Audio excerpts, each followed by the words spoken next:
जय हिंद दोस्तों, स्वागत है आपका आपके अपने YouTube चैनल चुन्नू जी के सेंटर पर। मैं राकेश कुमार राय और चुन्ना आपके लिए कंप्यूटर सामान्य ज्ञान लेकर आया हूं, जो आपका एसएससी में और बहुत सारी परीक्षाओं में पूछे गए सवाल हैं, प्रीवियस ईयर पेपर हैं। तो पूरा वीडियो देख के जाइएगा और वीडियो कैसा लगेगा ये कमेंट जरूर कीजिएगा। तो चलिए स्टार्ट करते हैं। पहला सवाल पूछा गया था एसएससी आपका साउथ जोन सांख्यिकी अन्वेषक इन्वेस्टिगेटर ग्रेड 4 परीक्षा 12/9/2010 में, और फिर एसएससी मैट्रिक स्तरीय प्रारंभिक परीक्षा 30/3/2008 द्वितीय पाली में पूछा गया था। और एसएससी सीजीएल में भी पूछा गया सवाल है, आप देख सकते हैं सारे सवाल एसएससी में पूछे गए सवाल हैं। तो चलिए वीडियो को स्टार्ट करते हैं और तहे दिल से आपका स्वागत है मेरे वीडियो में। पहला सवाल है कि कंप्यूटर का जनक किसे कहा जाता है। कंप्यूटर का जनक किसे कहा जाता है? तो देखिए, कंप्यूटर का जनक जो है किसे कहा जाता है, ये सवाल है। तो इसमें ऑप्शन आपका हो जाएगा answer Charles Babbage. Charles Babbage को कंप्यूटर का जनक कहा जाता है। कंप्यूटर के विकास में सर्वाधिक योगदान याद रखिएगा वॉन न्यूमैन का है, लेकिन कंप्यूटर का जनक जो है पितामह कहा जाता है चार्ल्स बेबेज को। और सर्वाधिक योगदान किनका है? वॉन न्यूमैन का। चलिए अगला सवाल देखते हैं। भारत का पहला कंप्यूटर कहाँ स्थापित किया गया था? भारत का पहला कंप्यूटर कहाँ स्थापित किया गया था? बहुत ही इंपॉर्टेंट सवाल है। देखिए, भारत का पहला इलेक्ट्रॉनिक कंप्यूटर, ध्यान दीजिएगा, HEC2M वर्ष 1956 में भारतीय सांख्यिकी संस्थान कलकत्ता में स्थापित किया गया था। यानी इसका आंसर हो जाएगा ऑप्शन 4। ये देखिए, एसएससी संयुक्त स्नातक स्तरीय टायर 1 में पूछा गया परीक्षा है 19/6/2011 प्रथम पाली में। अगला है, डाटा के प्रेषण की गति को मापने के लिए सामान्यतः प्रयुक्त एकक है। डाटा के प्रेषण की गति को मापने के लिए सामान्यतः प्रयुक्त एकक क्या है? आप देख सकते हैं इसका आंसर क्या होगा। इसका आंसर हो जाएगा ऑप्शन 3, बीट प्रति सेकंड। बीट प्रति सेकंड, बीट प्रति सेकंड याद रखिएगा। डाटा के प्रेषण की गति मापने के लिए बीट प्रति सेकंड में मापी जाती है। 4 नंबर सवाल है, निम्न में से किस क्षेत्र में स्प्रेडशीट सॉफ्टवेयर अधिक उपयोगी होता है? निम्न में से किस क्षेत्र में स्प्रेडशीट सॉफ्टवेयर अधिक उपयोगी होता है? तो देखिए इसका आंसर क्या होगा। तो देखिए इसका आंसर हो जाएगा आपका ऑप्शन 3, सांख्यिकी। सांख्यिकी में स्प्रेडशीट सॉफ्टवेयर अधिक उपयोगी होता है। चलिए नेक्स्ट सवाल, ग्रुपवेयर क्या होता है? ग्रुपवेयर क्या है? तो देखिए ग्रुपवेयर क्या है ये आपको बताना है। तो ये एक प्रकार का सॉफ्टवेयर होता है। ग्रुपवेयर व्यक्तियों का समूह होता है, ठीक है, जिसे सॉफ्टवेयर में विभिन्न कंप्यूटर के लिए उपयोग किया जाता है। कंप्यूटर से विभिन्न प्रकार के कार्यों या समस्याओं को हल संपादित करने के लिए कंप्यूटर प्रोग्राम की आवश्यकता पड़ती है, जिसे सॉफ्टवेयर के नाम से जाना जाता है। और सॉफ्टवेयर को निम्नलिखित श्रेणियों में विभाजित किया जा सकता है: system software, application software, custom software. इस प्रकार ग्रुपवेयर एक ऐसा सॉफ्टवेयर कंप्यूटर है जो लोगों को एक दूसरे से दूर होते हुए भी एक साथ सामूहिक रूप से कार्य करने का अवसर प्रदान करता है। चलिए अगला सवाल देखते हैं। संचार नेटवर्क जिसका प्रयोग बड़ी संस्थाओं द्वारा प्रादेशिक, राष्ट्रीय और वैश्विक क्षेत्र में किया जाता है क्या कहलाता है? देखिए, बड़ी संस्थाओं द्वारा जो किया जाता है उसको कहते हैं वाइड एरिया नेटवर्क, यानी वैन। ये जो है एक विस्तृत भौगोलिक क्षेत्र जैसे देश, महाद्वीप या संपूर्ण विश्व में फैले कंप्यूटरों का नेटवर्क है। इंटरनेट भी वैन का एक उदाहरण है। चलिए आगे देखते हैं। अगला है, पहले इलेक्ट्रॉनिक अंक के कंप्यूटर में क्या था? पहले इलेक्ट्रॉनिक अंक के कंप्यूटर में क्या था? तो इसका आंसर हो जाएगा ऑप्शन 2, वॉल्व। वॉल्व 1946 में पेंसिल्वेनिया विश्वविद्यालय में प्रथम डिजिटल कंप्यूटर बना गया। इसका नाम ENIAC electronic numerical indicator and calculator, याद रखिएगा। क्या था इनका नाम? ENIAC। इसका फुल फॉर्म होगा आपका electronic numerical indicator and calculator, ठीक है। ये 1951 में प्रथम व्यावसायिक computer UNIVAC universal automated computer था, जो पदांकित एवं शाब्दिक सूचनाओं के समान रूप से प्रयोग में लाया जा सकता था। चलिए अगला है, माइक्रोसॉफ्ट ऑफिस का निजी सूचना प्रबंधक क्या है? देखिए, माइक्रोसॉफ्ट ऑफिस का निजी सूचना प्रबंधक है आपका आउटलुक। आउटलुक याद रखिएगा। एक विल्स ब्लोवर की वेबसाइट जो है, एक विल्स ब्लोवर की वेबसाइट विकिलीक्स एक अंतर्राष्ट्रीय संगठन है। तो ये कहाँ है? तो देखिए इसका आंसर होगा आपका ऑप्शन 3, स्वीडन में स्थित है ये। असेंबली भाषा में प्रयुक्त संकेत है। असेंबली भाषा में प्रयुक्त संकेत कौन सा है? देखिए असेंबली भाषा में प्रयुक्त संकेत है आपका निमोनिक्स। याद रखिएगा। वर्ष 1950 में असेंबली भाषा में याद रखे जाने लायक कोड का प्रयोग किया गया, जिसे नेमोनिक कोड कहा गया। जैसे एडिशन के लिए ऐड, सब्ट्रैक्शन के लिए सब और एवं JMP लिखा गया। याद रखिएगा। परंतु इस भाषा का प्रयोग निश्चित संरचना वाले कंप्यूटर तक ही सीमित था, अतः इन भाषाओं को निम्न स्तरीय भाषा कहा जाता है। HTML में नो सेट प्रतीक, HTML में नो सेट प्रतीक किसका है? तो देखिए इसका जो है, इसका हो जाएगा आपका ऑप्शन 3, रेखा को गहरे धूसर रंग में प्रदर्शित करता है नो सेट प्रतीक। ठीक है, चलिए आगे बढ़ते हैं। कंप्यूटर द्वारा प्रयोग किए जाने वाले प्रोग्राम और डाटा कहाँ उपलब्ध होते हैं? देखिए कंप्यूटर द्वारा प्रयोग किए जाने वाले प्रोग्राम और डाटा जो है ये उपलब्ध होता है आपका ऑप्शन 3, स्टोरेज में। कंप्यूटर द्वारा प्रयोग किया जाने वाला प्रोग्राम और डाटा स्टोरेज में उपलब्ध होता है, जो कि रजिस्टर होता है, वहाँ पर स्टोरेज का रजिस्टर। निम्नलिखित में कौन सा हार्डवेयर नहीं है? निम्नलिखित में कौन सा हार्डवेयर नहीं है? तो इसको कहते हैं ऑप्शन 4, जावा। कंप्यूटर और उसमें संलग्न सभी यंत्रों और उपकरणों को हार्डवेयर कहा जाता है। इसके अंदर केंद्र संसाधन एकक, आंतरिक स्मृति, बाह्य स्मृति, निवेश एवं निर्गम एकक आदि आते हैं। याद रखिएगा। निम्नलिखित में सिस्टम सॉफ्टवेयर कौन सा है? System software. तो देखिए सिस्टम सॉफ्टवेयर आपका कंपाइलर है। कंपाइलर FCI असिस्टेंट ग्रेड 3 परीक्षा 5/2/2012 द्वितीय पाली में पूछा गया सवाल है। तो सिस्टम सॉफ्टवेयर श्रेणी में ऑपरेटिंग सिस्टम, कंपाइलर तथा अन्य प्रोग्राम आते हैं जो कंप्यूटर की मूल कार्यविधि तथा कार्यनीति निर्धारित करते हैं। चलिए आगे बढ़ते हैं।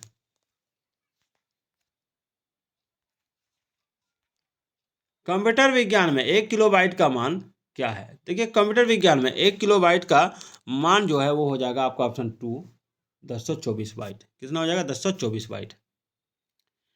चलिए निम्नलिखित में से उस युक्ति को क्या कहा जाता है जो लंबी दूरी के संचारणों के शुरू में अंक संकेत को अनुरूप संकेत में बदल देती है? तो देखिए इसका आंसर हो जाएगा आपका ऑप्शन 2, मोडेम। मोडेम कंप्यूटरों को आपस में जोड़ने का उपकरण है जो टेलीफोन लाइन पर काम करता है। मोडेम मॉड्यूलेटर डिमांडुलेटर का संक्षिप्त रूप है।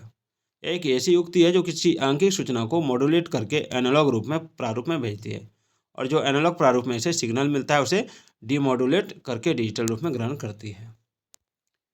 चलिए 1 बाइट बनता है, तो देखिए 1 बाइट जो बनता है ना वो बनता है आपका 8 बिट से। चलिए पहला संक्रियात्मक इलेक्ट्रॉनिक कंप्यूटर अंकीय कंप्यूटर कौन सा है? तो देखिए ये हो जाएगा आपका ऑप्शन 1, ENIAC। इसके बारे में थोड़ा देर पहले मैंने आपको बताया। इसका फुल फॉर्म होता है ENIAC का electronic numerical integrator and calculator. याद रखिएगा। और इसमें जो होता है इसमें निर्वात ट्यूब का प्रयोग किया गया था और इसे 1946 में पेंसिल्वेनिया विश्वविद्यालय में बनाया गया था। DTP का पूरा रूप क्या है? DTP का, तो देखिए DTP जो होता है डेस्कटॉप पब्लिशिंग होता है। डेस्कटॉप पब्लिशिंग याद रखिएगा। डेस्कटॉप पब्लिशिंग यानी ऑप्शन 2 हो जाएगा। ऑप्शन 2 हो जाएगा। प्रकाशन की आधुनिकतम तकनीक है जिसके आने के कारण प्रकाशन का कार्य कम खर्च में एवं अत्यंत सुविधा के साथ होने लगता है।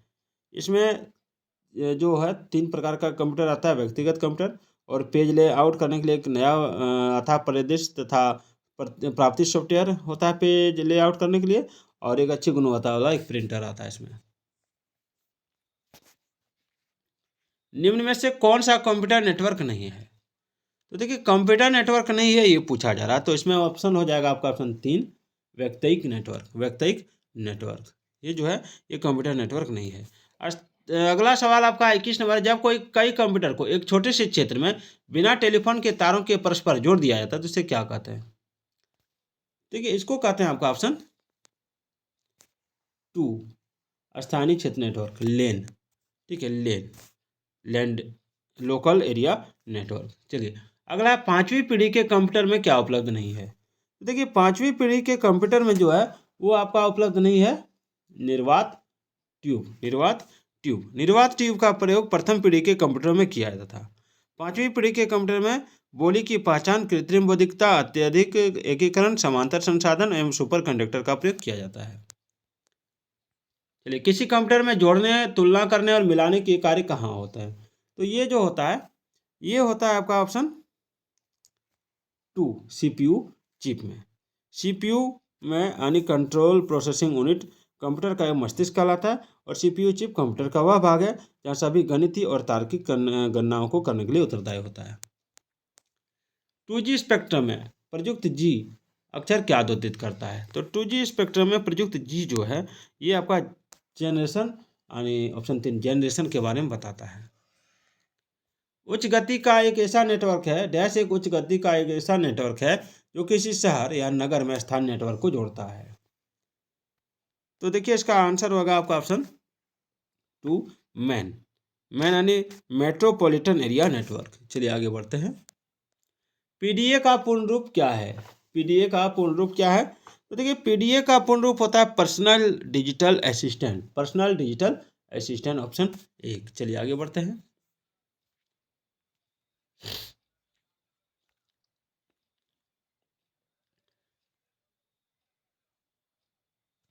एक मिनट लाइन में रहिएगा दोस्तों। चलिए फिर से स्वागत है आपका। किसी प्रोग्राम में बग क्या होता है? किसी प्रोग्राम में बग क्या होता है? तो देखिए किसी प्रोग्राम में बग जो होता है ना, ये होता है आपका एक प्रकार का एरर। क्या होता है? एक प्रकार का एरर। ठीक है, एरर कंप्यूटर अशुद्धि को बग कहा जाता है, BUG बग। चलिए आगे बढ़ते हैं। डॉस DOS का पूर्ण रूप क्या है? तो देखिए डॉस DOS का पूर्ण रूप जो है वो हो जाएगा आपका ऑप्शन 3 डिस्क ऑपरेटिंग सिस्टम। चलिए, अनेक घरेलू उपकरणों में निर्मित छोटे और सस्ते कंप्यूटर किस प्रकार के होते हैं? तो देखिए अनेक घरेलू उपकरणों में निर्मित छोटे और सस्ते कंप्यूटर किस प्रकार के होते हैं, ये सवाल है। तो इसमें आंसर हो जाएगा आपका ऑप्शन 3 माइक्रो कंप्यूटर। चलिए आगे बढ़ते हैं। निम्नलिखित में डेटाबेस मैनेजर का उदाहरण कौन सा है? डेटाबेस मैनेजर का उदाहरण, तो देखिए डेटाबेस मैनेजर का उदाहरण जो है वो हो जाएगा आपका ऑप्शन 1 ऑर्गेनाइजर। किन सिग्नलों से ऑपरेटिंग सिस्टम को यह सूचना मिलती है कि कोई क्रियाकलाप किया गया है? तो देखिए इसका आंसर होगा आपका ऑप्शन 3 इवेंट्स। कंप्यूटर में वायरस होता है, तो देखिए कंप्यूटर में वायरस जो होता है वह प्रोग्राम जो कंप्यूटर के सॉफ्टवेयर को हानि पहुंचाता है उसको वायरस कहते हैं, यानी ऑप्शन 3। ATM किसका संक्षिप्त रूप है? तो इसका आंसर क्या होगा? अगर आप जानते हैं तो कमेंट भी कीजिएगा। तो इसका आंसर हो जाएगा आपका ऑप्शन 2 ऑटोमेटेड टेलर मशीन। चलिए आगे बढ़ते हैं। बिट इससे संबंध रखता है, किससे संबंध रखता है बिट? तो देखिए इसका राइट आंसर होगा आपका ऑप्शन 4 द्विआधारी अंक से, बाइनरी नंबर से। डैश से प्रयोक्ता बकाया हिसाब पता कर सकते हैं और बिलों का भुगतान कर सकते हैं, किससे? तो इसका राइट आंसर होगा ई-कॉमर्स से। प्रयोक्ता के प्रोग्राम और हार्डवेयर के बीच निम्नलिखित में से मध्यस्थ यानी मीडिएटर के रूप में कौन कार्य करता है? तो देखिए इसका राइट आंसर हो जाएगा आपका ऑप्शन 1 ऑपरेटिंग सिस्टम। प्रयोक्ता के प्रोग्राम और हार्डवेयर के बीच मध्यस्थ के रूप में ऑपरेटिंग सिस्टम कार्य करता है। चलिए आगे बढ़ते हैं। यदि आप एक ऐसे फ़ॉन्ट का प्रयोग करते हैं जो एक ब्राउजर द्वारा सहायता प्राप्त नहीं होता है तो मूल पाठ? तो इसका राइट आंसर हो जाएगा ऑप्शन 3 डिफ़ॉल्ट फ़ॉन्ट में प्रदर्शित होगा। हाँ, कंप्यूटर मेमोरी में रहता है डाटा, क्या रहता है? तो ऑप्शन 2 हो जाएगा डाटा प्रोग्राम। निम्नलिखित में से कौन सी एक मोबाइल ऑपरेटिंग प्रणाली है? तो इसका राइट आंसर हो जाएगा आपका option 4 Symbian OS। Symbian OS एक मोबाइल ऑपरेटिंग सिस्टम है। कंप्यूटर के डाटा का CPU से परिधीय यंत्रों का अंतरण किसके माध्यम से प्राप्त किया जाता है? तो इसका राइट आंसर हो जाएगा ऑप्शन 1 इंटरफेस के माध्यम से। लोकल एरिया नेटवर्क में निम्नलिखित में से किस मद का प्रयोग नहीं किया जाता? तो लोकल एरिया नेटवर्क में कंप्यूटर का प्रयोग नहीं किया जाता है। ऑप्शन 3।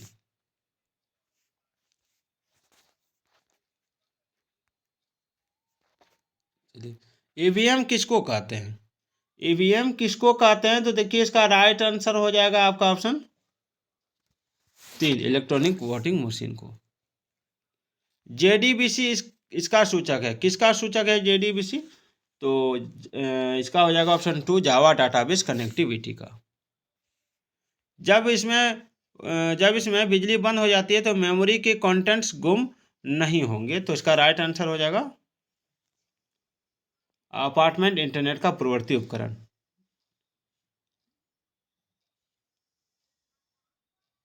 यानी ऑप्शन 1 रोम हो जाएगा।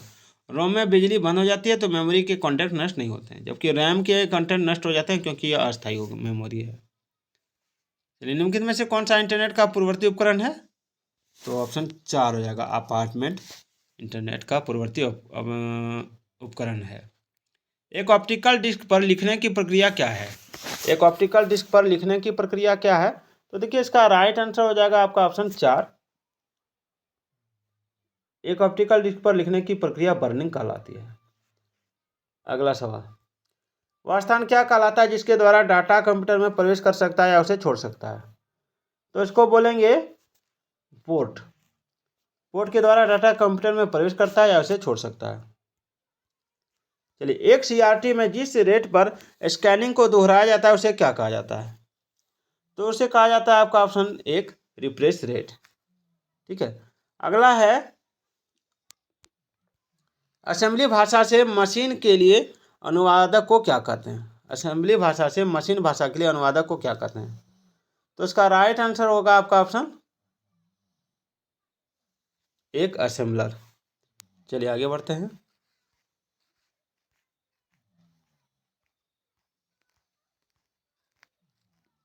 भारत का सुपर कंप्यूटर परम कहाँ स्थित है?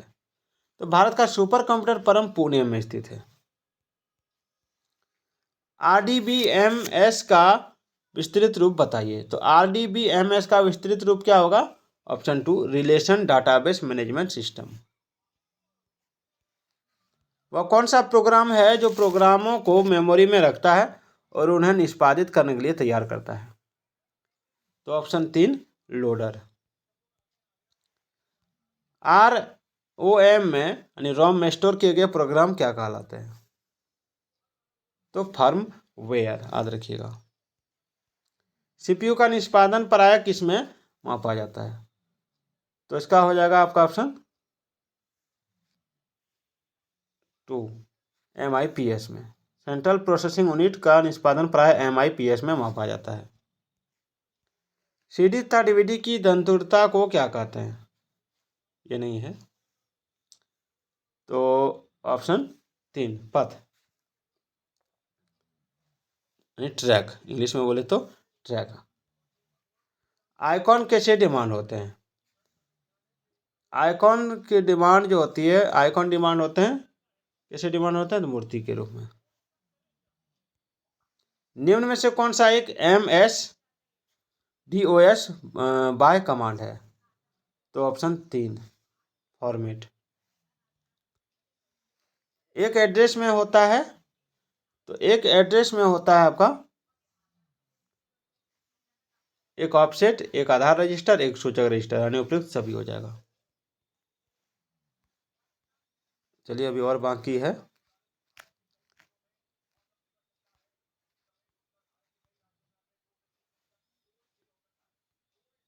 डैश एक इनपुट उक्ति है जिसका प्रयोग चित्रों, नक्शों तथा आरेखों को अंक के रूप में परिवर्तित करने के लिए किया जाता है ताकि कंप्यूटर में भंडारित किया जा सके। तो ऑप्शन 4, अंक रूपक यानी डिजिटाइजर। सी भाषा में विरंचन सांप्रतिक फॉर्मेटिंग कैरेक्टर से पहले कौन सा चिन्ह लगाना चाहिए? तो इसमें लग जाएगा ऑप्शन 3, %। निम्नलिखित में से क्या द्वितीयक संचय यूनिट नहीं है? तो ऑप्शन 1, रैम। रैम जो है द्वितीयक संचय यूनिट नहीं है। द्वितीयक संचय यूनिट ऐसी युक्ति होती है जो कंप्यूटर के प्राथमिक संचय यूनिट या मेमोरी से संबद्ध नहीं होता। सिस्टम को बूट करने का क्या अभिप्राय है? तो सिस्टम को बूट करने का अभिप्राय है ऑपरेटिंग सिस्टम को लोड करना। टेबल की पंक्तियों का अद्भुत ढंग से पहचानने वाले गुण को कौन सी कुंजी कहा जाता है? तो ऑप्शन 1 प्राथमिक।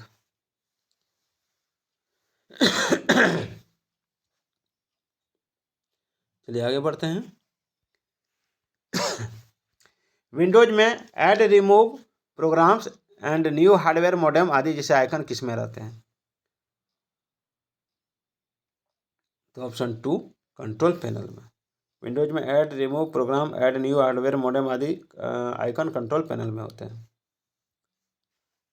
चलिए, डीवीडी क्या है?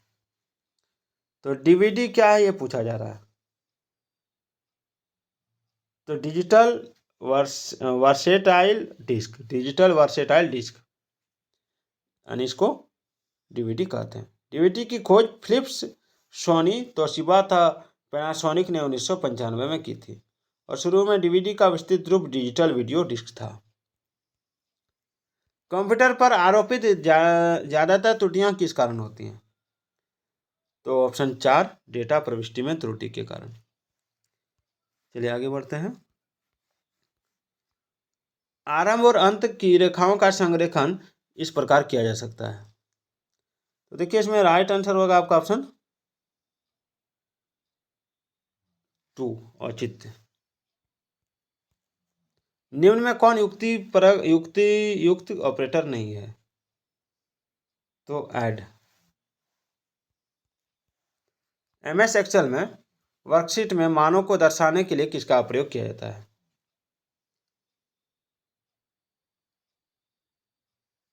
चार्ट का उपयोग किया जाता है। प्रोसेसर चिप की गति मापी जाती है? तो ऑप्शन 2 मेगाहर्ट्ज में। इंटरनेट का प्राय क्या है? तो वर्ल्ड वाइड वेब। किसी कंप्यूटर का सबसे महत्वपूर्ण हिस्सा कौन सा होता है? तो सीपीयू। एमएस वर्ड में बहुविध शब्दों, लाइनों या पैराग्राफों का चयन कौन सी कुंजी प्रयोग करके किया जा सकता है?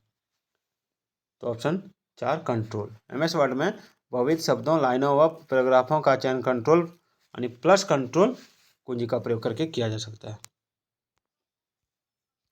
अरिथमेटिक एंड लॉजिक यूनिट क्या करता है?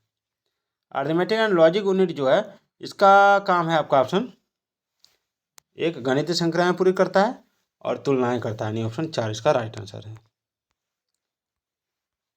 अभी आगे बढ़ेंगे हम लोग, 100 प्रश्न हम लोग पूरा करेंगे। आप एक बार कमेंट कीजिएगा तो मैं पूरा एक ही वीडियो में आपको इसमें जितने भी, इस बुक में जितने भी कंप्यूटर से संबंधित सवाल है, हमको लगता है इसमें कितना सवाल है मैं आपको एक बार बीच में बता देता हूँ। इसमें है आपका 409 सवाल। आज तो मैं 100 करा रहा हूँ, 309 सवाल मैं आपको एक ही वीडियो में करा सकता हूँ। एक बार आपको केवल कमेंट करना है कि हाँ 309 सवाल हमको चाहिए पूरा का पूरा। चलिए 75 नंबर सवाल है, वर्ड प्रोसेसिंग में डॉक्यूमेंट के भीतर टेक्स्ट को एक स्थान से दूसरे स्थान पर ले जाने को क्या कहते हैं? तो ये कहलाता है आपका ऑप्शन 3 कट एवं पेस्ट। सब डायरेक्टरी बनाने के लिए किस एमएस डॉस कमांड का प्रयोग किया जाता है? तो इसका राइट आंसर हो जाएगा ऑप्शन 2 mkdir। mkdir, ठीक है, mkdir। सब डायरेक्टरी बनाने के लिए mkdir और एमएस डॉस कमांड का प्रयोग किया जाता है। निम्नलिखित में से कौन सा इम्पैक्ट प्रिंटर है? तो ऑप्शन 4 डेजी व्हील प्रिंटर। ये जो डेजी व्हील प्रिंटर है, प्रिंटर को इम्पैक्ट प्रिंटर और नॉन इम्पैक्ट प्रिंटर में वर्गीकृत किया जाता है, याद रखिएगा। Dot matrix, daisy wheel printer, chain, drum printer impact printer के उदाहरण है और लेजर प्रिंटर कंप्यूटर प्रिंटर का एक आम प्रकार है जो तीव्र गति से किसी सादे कागज पर उच्च गुणवत्ता वाले अक्षर और चित्र उत्पन्न करता है। चलिए, जेरॉक्स करता है। पहला कंप्यूटर माउस किसने बनाया था? तो पहला कंप्यूटर माउस जो बनाया था वो बना था आपका डगलस एंगलबर्ट ने 1960 के दशक में कंप्यूटर माउस का विकास एवं आविष्कार डगलस एंगलबर्ट द्वारा किया गया था। जिस समय कंप्यूटर माउस का आविष्कार किया गया उस समय एंगलबर्ट स्टैनफोर्ड विश्वविद्यालय में कार्यरत थे और एक प्रदर्शन प्रणाली के लिए उन्होंने माउस को XY स्थिति संकेतक के रूप में निर्दिष्ट किया था। नॉट जो है गेट किसके द्वारा क्रियान्वित किया जा सकता है? तो इसका राइट आंसर हो जाएगा ऑप्शन 4 एकल ट्रांजिस्टर द्वारा। डिजिटल लॉजिक में नॉट गेट या इन्वर्टर एक लॉजिक गेट होता है जो तार्किक विलोम लागू करता है, अर्थात जिसका आउटपुट तार्किक रूप से इनपुट का उल्टा होता है। उदाहरण के लिए यदि इनपुट में लॉजिक लगाया जाए तो इन्वर्टर के आउटपुट में लॉजिक 1 लगाते हैं तो आउटपुट में 0 मिलता है। इंटरनेट द्वारा निम्नलिखित में से किस मानव प्रोटोकॉल का सर्वाधिक प्रयोग किया जाता है? तो इसका राइट आंसर हो जाएगा ऑप्शन 2 TCP/IP। इंटरनेट द्वारा सर्वाधिक TCP/IP मानक प्रोटोकॉल का प्रयोग किया जाता है और TCP यानी ट्रांसमिशन कंट्रोल प्रोटोकॉल और IP यानी इंटरनेट प्रोटोकॉल इसका फुल फॉर्म होता है। GUI का किसका संक्षिप्त रूप है? तो GUI जो है ये संक्षिप्त रूप है आपका ग्राफिकल यूजर इंटरफेस। चलिए आगे बढ़ते हैं। बेतार नेटवर्किंग स्थापित करने के लिए किस प्रौद्योगिकी का प्रयोग किया जाता है? तो ऑप्शन 4 ब्लूटूथ। बेतार यानी बिना तार का। बिना तार का नेटवर्क चलाने के लिए हम ब्लूटूथ का प्रयोग भी कर सकते हैं। ये वायरलेस होता है नेटवर्किंग स्थापित करने के लिए। चलिए आगे बढ़ते हैं। अभी लगभग 20 सवाल बाकी हैं। चलिए USB क्या है? तो USB जो है ये है आपका ऑप्शन 3 यूनिवर्सल सीरियल बस। प्रोग्रामिंग में कुछ कथनों की बार बार पुनरावृत्ति को प्रायः क्या कहते हैं? तो ऑप्शन 3 लूपिंग कहते हैं। निम्नलिखित में से क्या प्रचलन प्रणाली नहीं है? तो option 1 multi user single tasking. Telephone line को कंप्यूटर पर किसके माध्यम से जोड़ा जाता है? तो इसको कहते हैं आपका ऑप्शन 3 ईथर। 1 मिनट, हाँ ऑप्शन 2 हो जाएगा मोडेम। क्या हो जाएगा? Option 2 modem. चलिए एक निबल कितने बिटों के बराबर होता है? तो एक निबल जो है ये आपका बराबर होता है 4 बिट्स बराबर 1 निबल होता है। 4 बिट्स बराबर 1 निबल होता है और 8 बिट्स बराबर 1 बाइट और 1024 बाइट्स बराबर 1 किलोबाइट यानी 1 KB। ठीक है, और 1024 किलोबाइट बराबर 1 MB होता है और 1024 मेगाबाइट बराबर 1 गीगाबाइट होता है यानी 1 GB। चलिए आगे बढ़ते हैं। HTML में टैग किसमें परिबद्ध कुंजी शब्दों के बने होते हैं? तो देखिए इसका राइट आंसर क्या होगा? इसका राइट आंसर हो जाएगा कोणीय कोष्ठक। चलिए कौन सा मुद्रक एक से अधिक संप्रेषक एवं के साथ मुद्रित 1 मिनट ये नहीं कर सकता? तो डेजीविल यही होगा आंसर। निजी कंप्यूटर की कार्यक्षमता समाप्त हो जाने पर उत्पन्न कचरे को क्या कहते हैं? तो इसको कहते हैं आपका ऑप्शन 4 ई कचरा। टेलीविजन, मोबाइल फोन, कंप्यूटर और प्रिंटर जैसी वस्तुओं से होने वाले कचरे को इलेक्ट्रॉनिक कचरा या ई कचरा कहते हैं। यह कचरा IT एवं दूरसंचार उपकरणों या कंप्यूटर से विशेष रूप से उत्पन्न होता है। किसी कंप्यूटर के प्रोग्रामन में बच्चों द्वारा प्रयुक्त भाषा प्रायः कौन सी होती है? तो ऑप्शन A लोगो कार्यात्मक प्रोग्रामिंग के लिए इस्तेमाल किया जाने वाला एक कंप्यूटर प्रोग्रामिंग भाषा है। चलिए आगे बढ़ते हैं।